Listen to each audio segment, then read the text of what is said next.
Барша көрсін білсінің хабардар болсын. Ассалаумағалейкум армығазақ арнамызға қош келдіңіздер. Әлемде және де Қазақстанда болып жатқан жаңалықтарды алғашылар қатарына біле отырғыңыз келсе, арнамызға жазылып лайк демесін басыңыз.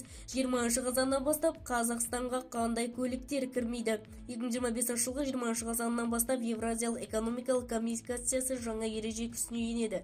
Енді Қазақстанға жеке тұлғалардың ірі көлік құралдарын әкелу мүмкіндігі шектеледі. Аталған шешім жүк көліктерін автобустарға және тағда кейбір көлік түрлеріне қатысты деп хабарлайды dalanews.kz. Жеке тұлғалар үшін қандай өзгеріс болады? Қазақстан Республикасы индустрия және де ауыл шаруашылығы министрлігінің өнеркәсіп саясаты департаментінің директоры Әділбек Бектібаевтың айтуынша, аталған күннен бастап жеке тұлғалар тек төмендегі көлік түрлерін жеке пайдалану үшін әкеле алады.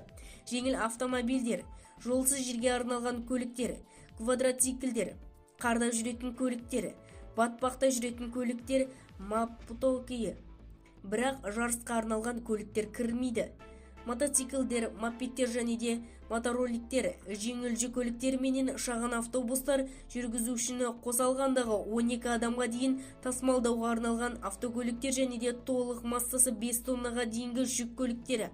Бұған жоғарғы радикациялық материалдарды тасымалдауға арналған арнаулы көліктер кірмейді. Рәсімдеу менен тіркеуге арналған шектеулер, жаңа тізімге кірмейтін көлік түрлері, әкелінген жеке тұлғалар, СБКТС ала алмайды, кедендік рәсімдеуден өткізе алмайды, ЭПТС аутилизация алымды төлей алмайды, көлікті мемлекеттік тіркеуге қоя алмайды. Яғни енді автобустар мен жүк көліктерін жеке тұлғалар емес, тек компаниялар импорттай алады.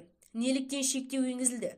Биыл жазда Евразия экономикалық жеке тұлғалардың өз қажеттілігі үшін әкелінетін 1,5 көлік құралдары ұғымына нақты енгізу. Шешім бойынша жеке қажеттіліктерге кәсіпкерлік қызмет кірмейді. Бұл түзетулер кеден одағының дөңгелекті көлік құралдарының қауіпсіздігі туралы техникалық регламентінде енгізілді. Бізді тамашалауды жалғастырыңыздар және де видеоролик кеңінен тарап қажетті жерлерге жету үшін видеоролик астына подписаться және де лайк демесін басыңыз. Сау саламатта болыңыз.